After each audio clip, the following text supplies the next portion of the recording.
So my name is Kyrie Pappenfuss. I work at Women's Services and Resources. I'm their marketing coordinator.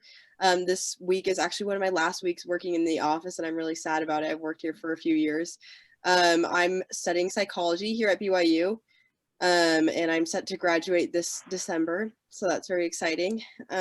Just to go back to more school, studying psychology, you can't really just graduate and finish with that.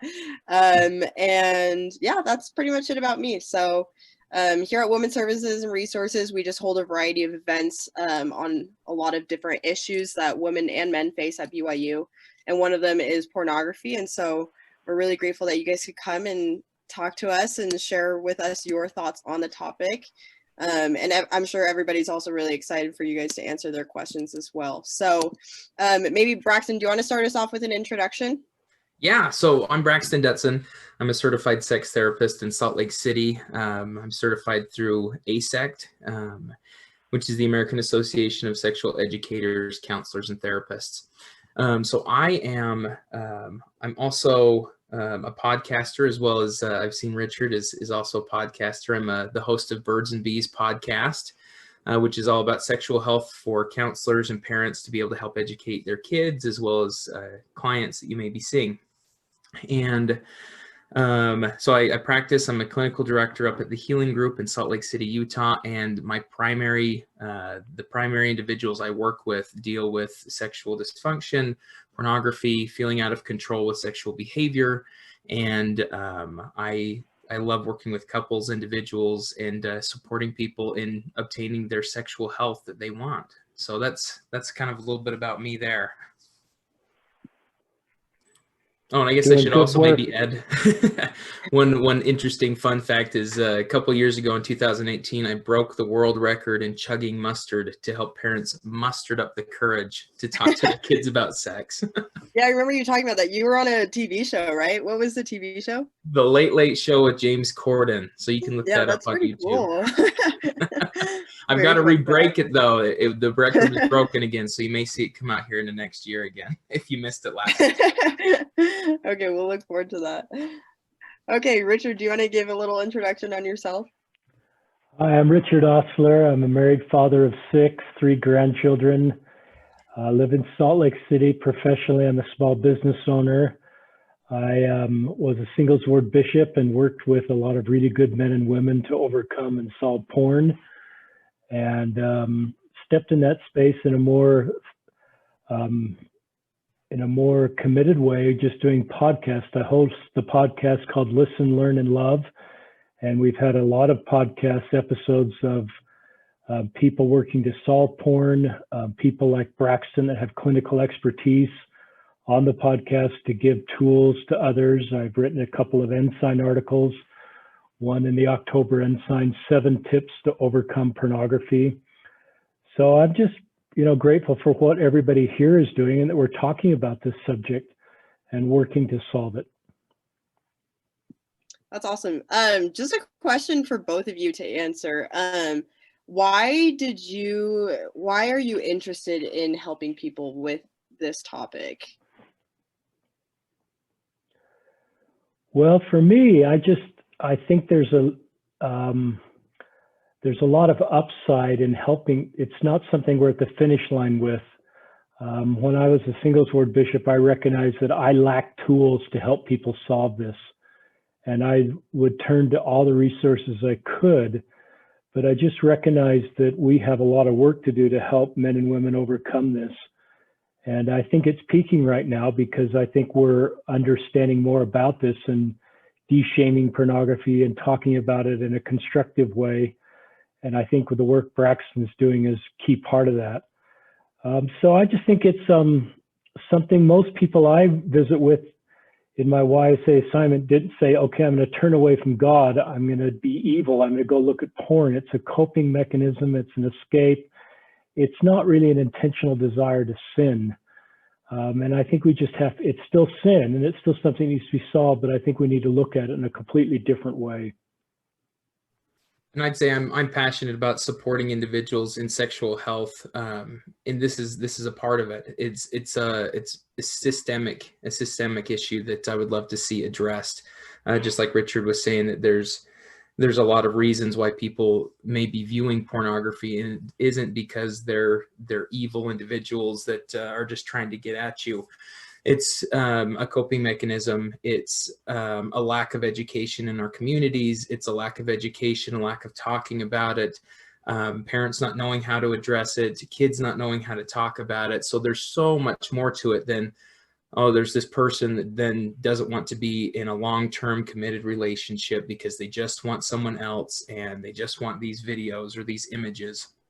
So the more that I can help support people in identifying what they do want, what works best in their relationship, and what that relationship with their sexual health looks like, the better we can reduce shame, we can reduce anxiety, we can reduce depression, or as we reduce depression and anxiety, we typically will see a reduction in those coping mechanisms. And as we increase other coping mechanisms, people get the chance to say, I get to choose, and I want to choose what this looks like versus do I cope or do I not? So there's a lot of health that's involved in this, a lot more than beyond just values and if good or bad, just like Richard said. Yeah, no, that's definitely awesome.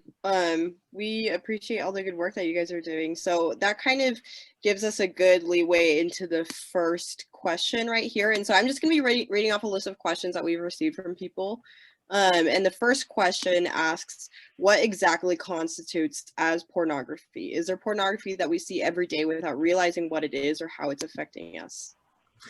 I love this question because in Utah, particularly, we see this up on Capitol Hill. We see this in our church meetings, and we're using this word pornography. And pornography is a spectrum of what people experience. And so, the wording that even up on in the courts has been stated as "I know it when I see it," which is so subjective. Because to some people, if you go to Europe, topless beaches and people walking around topless is not necessarily pornographic or over-sexualized. But in America, it is. So like even within that, we can see different subjective experiences in that. So yes, I would say that when the question is, do we see it every day without realizing it? How do we define pornography? So as I'm talking about pornography today, I'm referring to things that are intentional to titillate senses, which means like to bring up sexual desires, to bring up a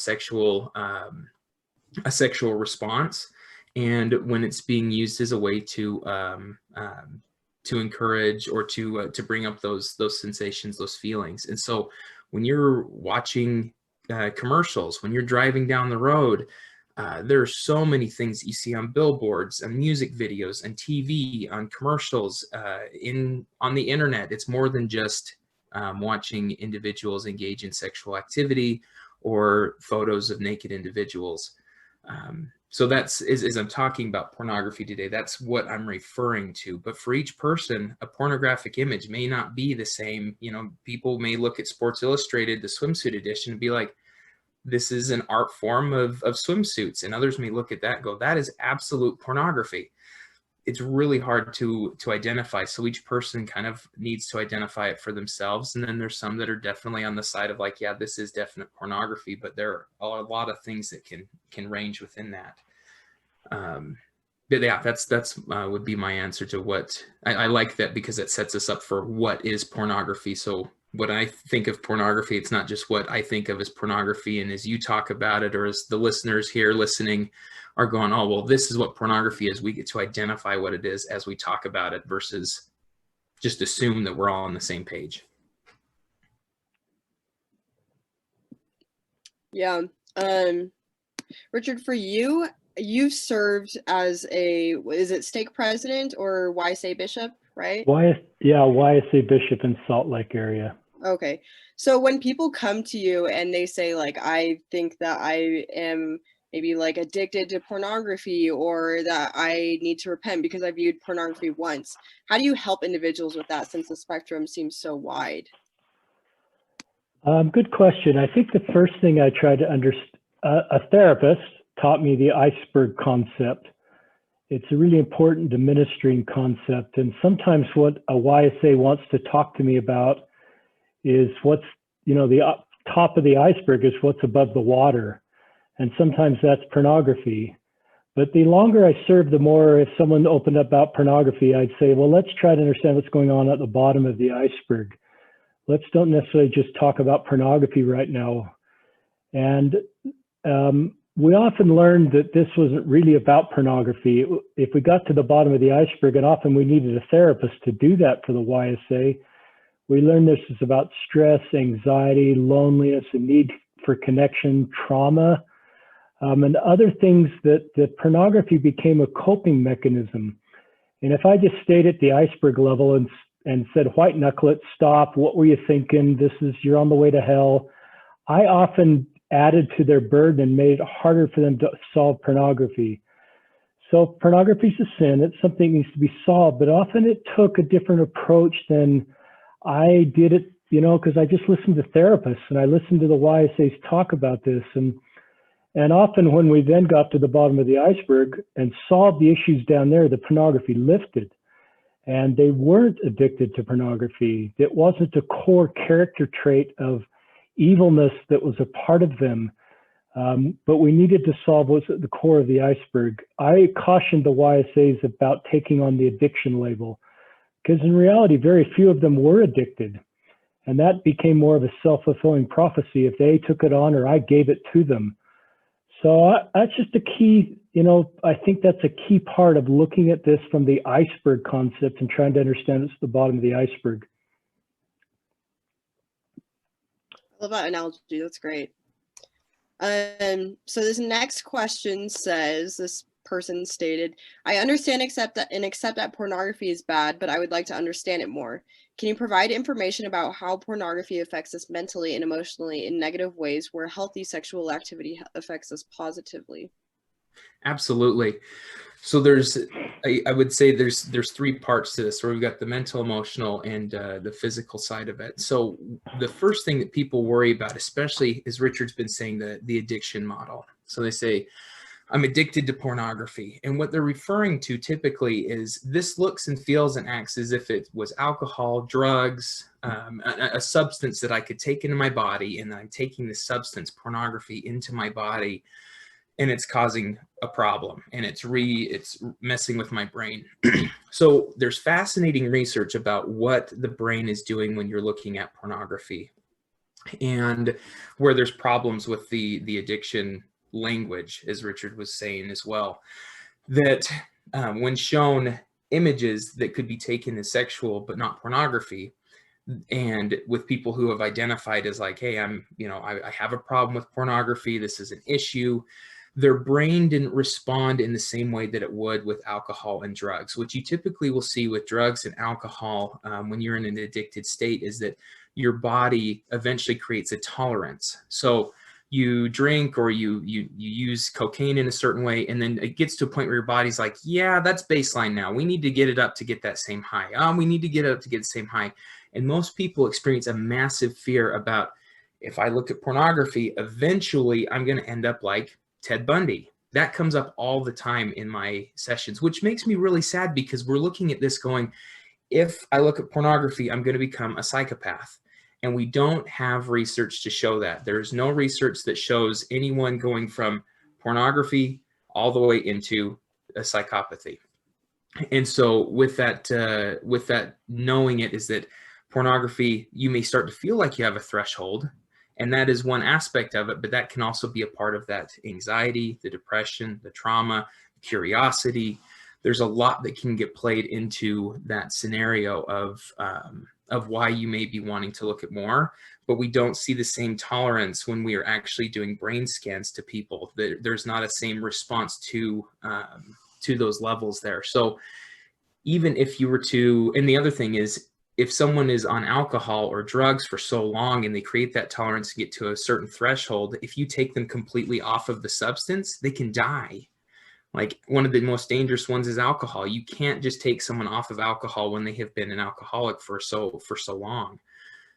Pornography, someone could be looking at the hardest pornography, and then you could essentially put them in a room and not let them have access to pornography at all, and they won't die. So there's not a tolerance level to it. They may be irritable, they may be frustrated because you've taken away a coping skill, but we're seeing a lot of differences in the way that we're talking about substances versus pornography. People feel out of control, and you can feel out of control in substances, and that's a reality. Like, I don't discount that at all, that if you feel out of control, yes, that is a really sucky feeling. It feels really horrible to feel out of control with spending money, to feel out of control with sexual behavior, to feel out of control with relationships or whatever may be coming up. Not studying, things like that. You can feel that way as well. But understanding it on a mental level, that we are seeing differences in it. And so there's not this, we have to be careful with comparing it to that addiction language.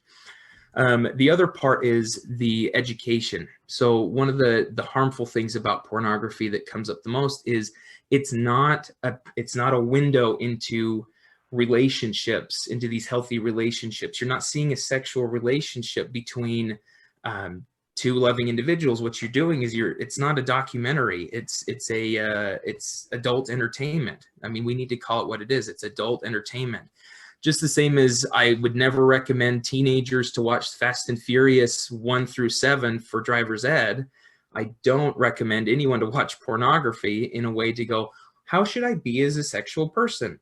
It is set up in a way for you to be entertained. So it is not showing the communication beforehand of what are we going to have sexually? What do you want to experience with me? How are we going to protect ourselves from pregnancy and STIs?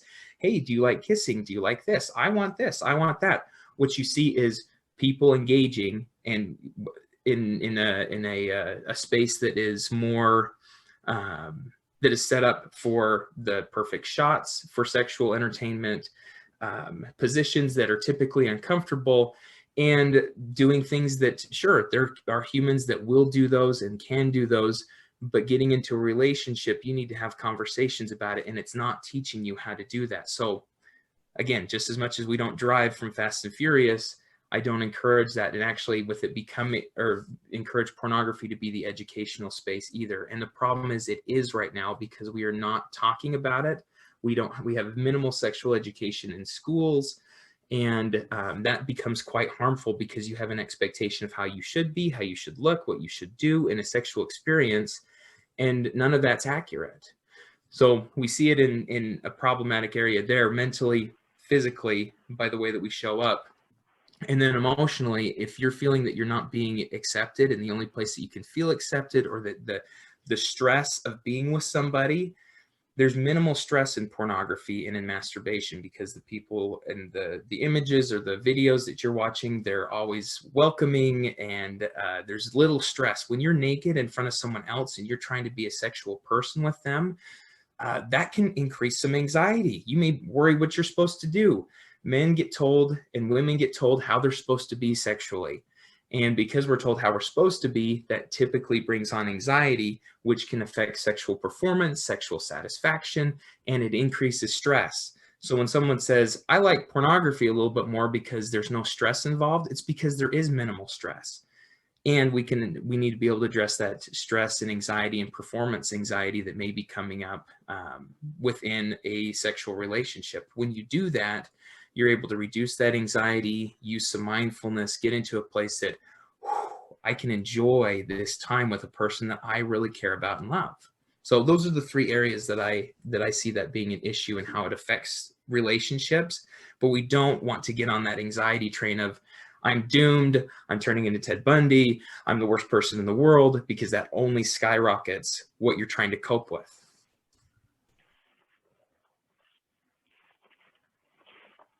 Yeah, that's really interesting. This next question, I know a lot of people have concerns about this. I have concerns as well because I have younger siblings. But it says, how can I help my younger siblings avoid viewing pornography?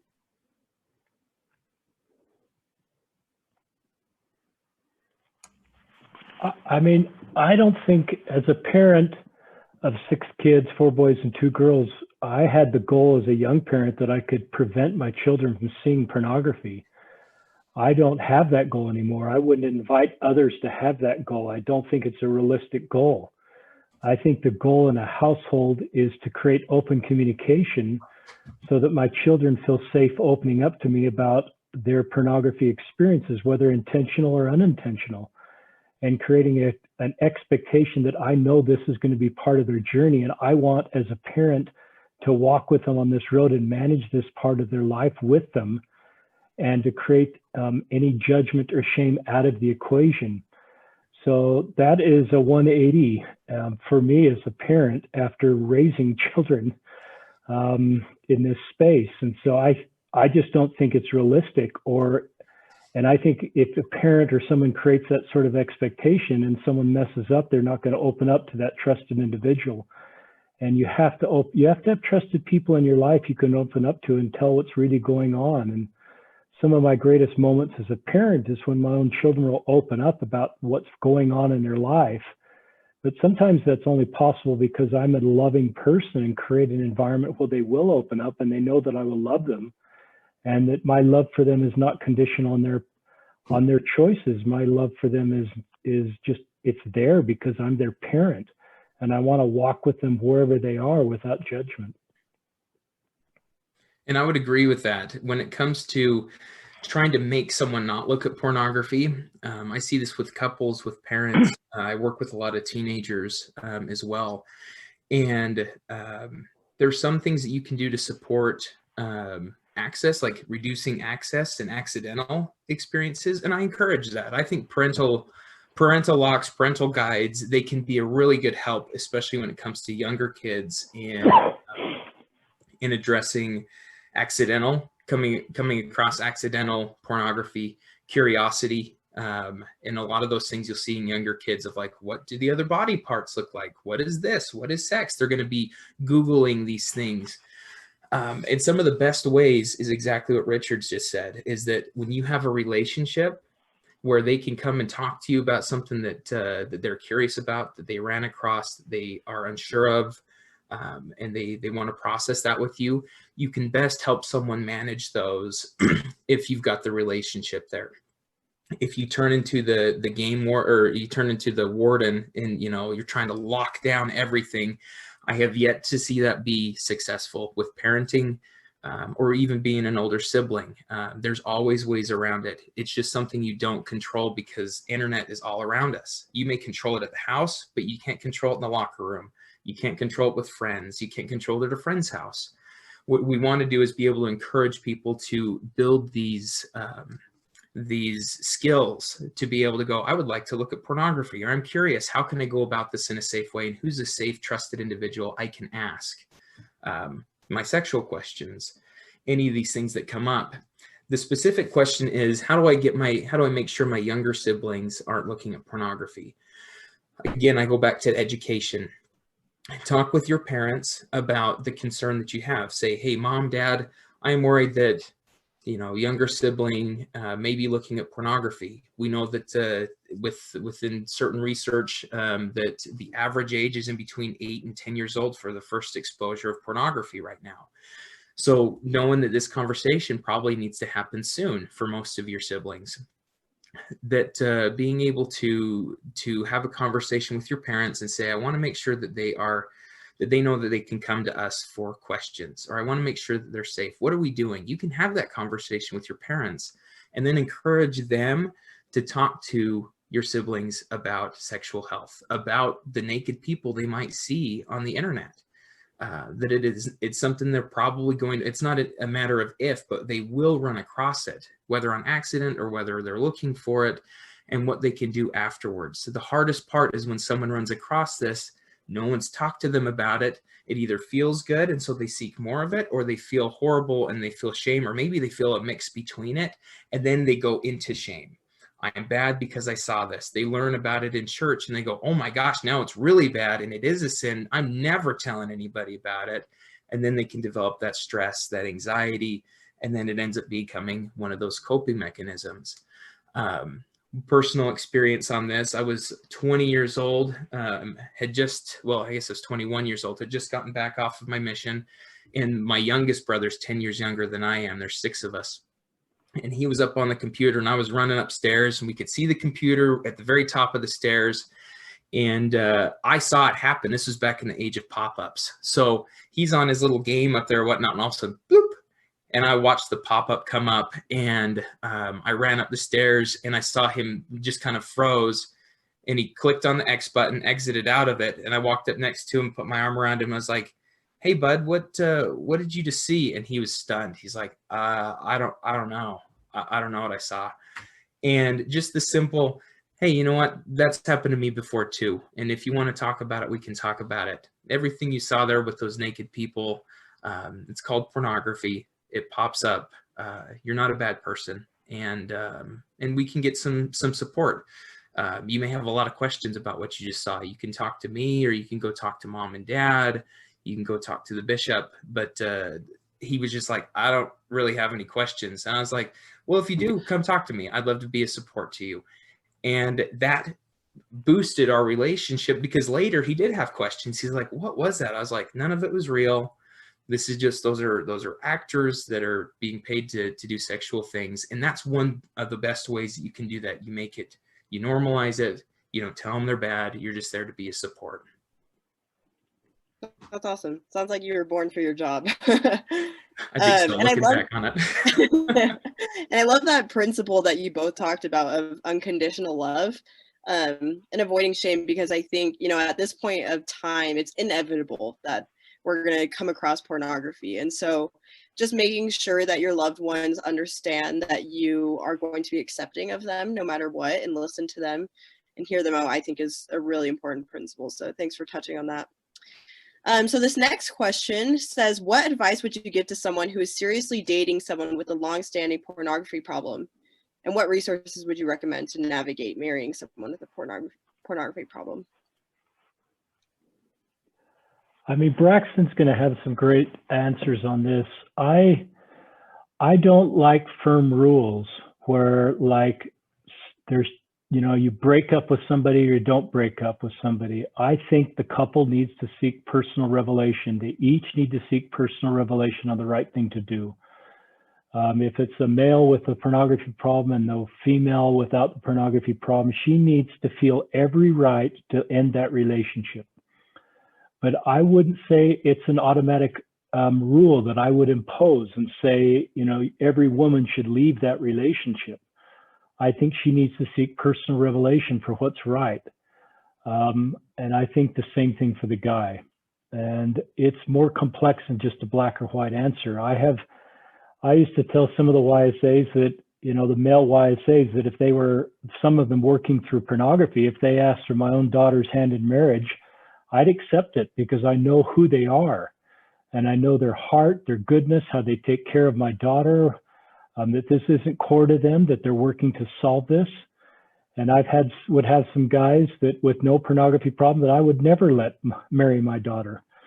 And so my point in saying that is it's very personal to each situation, and no woman should feel any pressure because of somebody else's story or because of a black and white statement on what to do here. But I wouldn't rule out a guy with a pornography problem, especially if it's not core to who he is and he's working to overcome it. I believe that pornography is peaking with this generation. I believe the men and women with pornography challenges are going to become the parents, the fathers, the mothers, the local leaders of tomorrow. And as they work to solve this, they will have unique skills to help others solve it. And it's possible that that father that's overcome pornography and his wife, girlfriend knew about it will recognize he will be in a great spot to help their own children to solve this. So it's complex. I just don't want to give a set answer. There's betrayal trauma. There's significant trauma that I'm sure Braxton can talk about of spouses that have been in a relationship where there's been pornography. It's trauma. It's betrayal trauma. It's real. And to not acknowledge that or accept or to pretend that could go away or pretend that doesn't exist isn't fair. So it's complex, and women need to seek personal revelation. But some of the guys working to solve pornography are incredible men that are working to solve it, and it will be behind them. And the process of solving pornography will bring Christ-like attributes in their lives that'll make them a better partner, and will refine them in a way that is part of the reason that maybe you want to marry him. So it's complex, and Braxton's going to have some really good answers on this, but it's not a one-size-fits-all answer. Absolutely. I completely agree with that, Richard, that it's not a one size fits all, and having firm rules of, if you've ever seen pornography, you're done. You know, you're looking for someone that is probably either lying, and because, like I said, it's 8-year-olds and 10-year-olds are being exposed to pornography. So are we just shutting it all down? But is in this question, them saying someone that's dealing with it, like Richard said, there's a lot of trauma that can come up in a relationship. This betrayal trauma can come up, and we want to avoid that. But one of the best ways to avoid that is by getting curious with each other and creating rules. The thing that I see the most within relationships is there's assumed rules. We're both LDS, so we obviously have the same values, so we don't need to talk about those values. That's wrong. We have to talk about the values. We need to be able to discuss what does sex look like for us? What does pornography, what do we want, how do we want pornography to look within this relationship, especially knowing that this is something that you're dealing with? What does it mean to you when you do look at pornography? That curious question can change everything. Instead of asking, well, are you going to quit it? Because like Richard said, they're probably on the line of, I don't know if I really want to keep moving on with this. Being able to ask, what does that mean to you and what does it do for you? They may not know, they may know. And being able to have that conversation can help you better understand what's going on for them. And this goes for women and men, because I work with women who are also dealing with pornography kind of helps me get in the mood, but at the same time, I don't want that to be a part of this. And there's a lot of desire things that can come up for women and for men. But having the curious questions, connecting with them, and exploring what does this look like if we decide to get married. A lot of people will say, hey, once we get married, we can have sex, it'll go away. Typically, it doesn't. Not because they're evil people or because they don't have strength, but what we see is you get in, you be able to have sex, it's great, it feels good. And again, what ends up happening is we feel stress. I'm supposed to act this way. My penis is supposed to be this big. My body is supposed to look like this. I'm supposed to have breasts that are this big. There's so many experiences that way that build anxiety, and then there's minimal anxiety for pornography and masturbation.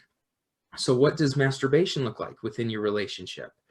The one thing that I haven't seen much with the church is that the church hasn't come out with, here's your married sexual handbook. We have For Strength of Youth, and that's great to be able to help with the youth. I haven't seen a For Strength of married couples yet. And because there's not a For Strength of married couples, a lot of people revert back to the For Strength of Youth, and we're not there anymore. We're in a married relationship. So you guys get to decide, what does masturbation look like? If one of us is not in the mood for sex, what does that look like for us? Are there other options besides penetrative sex?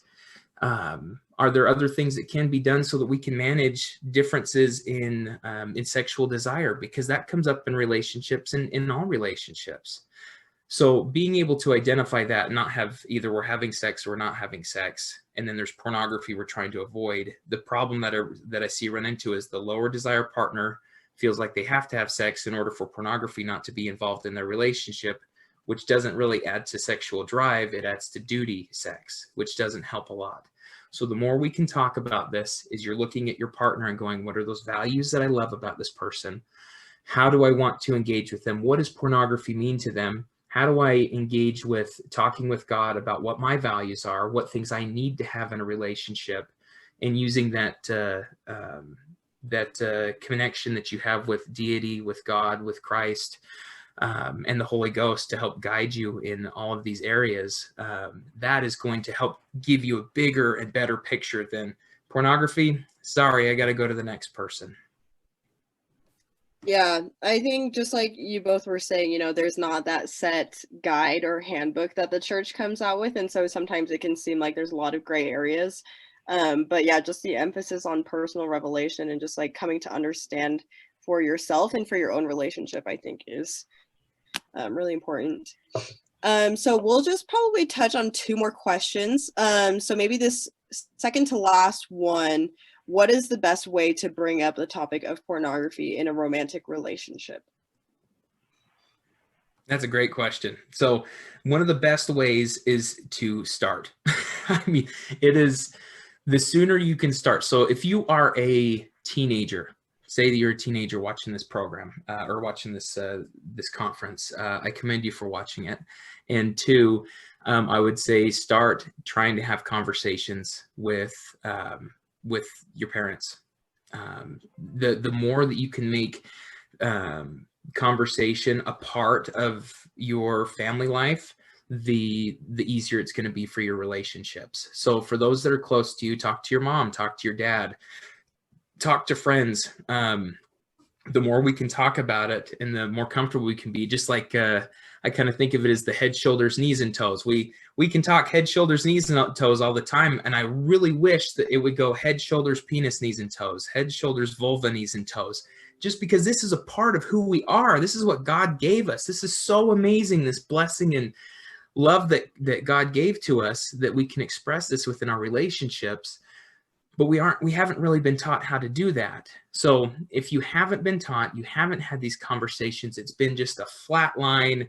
Maybe we had a maturation program conversation once or twice. Now's the time for us to take it to that next step. If you're a parent looking at this or watching this conference, start talking to your kids about sexual health, even if it's awkward. The more we can do that, the better they can communicate this within their relationships. So if you're a young adult here, and you're at BYU, you're by yourself, you're dating, and you're like, I want to be able to bring this up, or I just barely got married, or I've been married for a long time, and I want to talk about this. Practicing in the mirror, practicing with friends, just being able to bring it up with your partner and saying, hey, this is a little bit different for me because I don't know how to bring this up. This is new, but I want to talk about our sexual relationship. These are some things that I'm looking for. I want to, communicate, this is what I need, or I don't know what I need, and I want to explore this. Will you help me? Or I'm curious, versus having the conversations like, do you look at pornography? That can be really abrupt and to the point, that either leads to a yes or no. And then your partner is like, well, if I have seen pornography, it could ruin my marriage. So do I lie or do I not? The more we can have conversations, and the better way to be able to start them is just by having the conversation, starting off slow, giving yourself a time limit. If you don't know how to get out of the conversation, be like, can we talk about it for 5-10 minutes? And then if you don't exactly know how, then or it becomes way too overwhelming or too stressful, there are therapists like me. I'm open to supporting couples and helping develop their sexual health. Praying for guidance and strength to be able to do that is also a great way to go about it. Being able to look up educational books about how to talk about this. I love the book Come As You Are, because it's all about being able to understand desire and the research behind it, but it also is going to expose you to words words that are anatomically correct. It's going to expose you to other conversational items that you're like, oh, that was weird for me to read. I haven't read that before, or said it out loud. And the more we say it, the more we practice it, the easier it is for it to become a conversation like we talk about finances or where we're going to go eat. We want it to be natural and comfortable. So the more we can do that, the better able you're going to be able to have multiple conversations about it, instead of trying to just have one or two big ones to solve something that changes as we get older. Okay, this last question. When someone confides in me that they view pornography habitually, how should I respond or react? I think the first thing to do is just that's a really courageous thing that somebody's opened up with. So they need a lot of validation. Thank you for opening up. Thank you for trusting me. Thank you for sharing this part of your life about me. I think step one is just incredible validation that they've opened up and I think step two is then how can I help you? Now that you've shared this information with me. So that's just some quick thoughts from my mind on that question. Yeah, I'm with Richard on this, that if someone discloses to you, know that it is not something that they took lightly. It's not something that is very easy to share. It's a very personal thing. It probably took a lot of effort for them to open up and say, hey, this is something I'm dealing with, and they may be looking for support. They may just be trying to be honest, to let you know. You might be in a relationship where they're like, I need you to know that this is something I'm working on. I don't want to deceive you. Again, a great person trying to be as open and honest to a person that they love so much. Responding with, I go back to Kristen Hodson's best ways to respond to kids when they talk about pornography, or when you're talking about pornography, which is staying curious, staying connected, and keeping the connection with them. So curiosity, connection, and being able to communicate with them. Because if you keep that communication open and you stay connected with them and you stay curious, you don't have to jump into judgment. You're not the judge. You're not the executioner. You don't need to try and figure it all out. They're in the middle of it. You can be there as a helpmate and a support. And the more connection you have, the less shame is involved.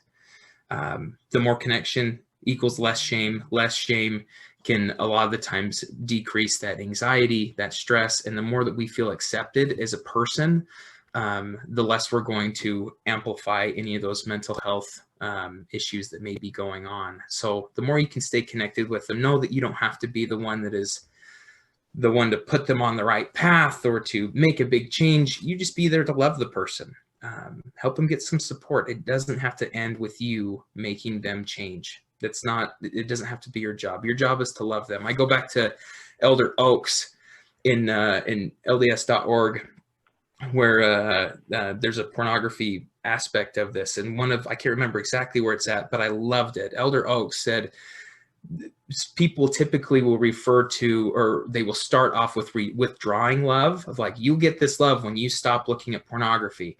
And that is absolutely the thing that we should not be doing. The first thing we should do is engulf them with love. Thank you for being honest. We love you so much. We are here for you. The more love that's there, the more we can provide support. If you withdraw your love, it actually can take away how much support you can give to them, because they need to know you love and care for them. So I would go back to what Elder Oaks has said there.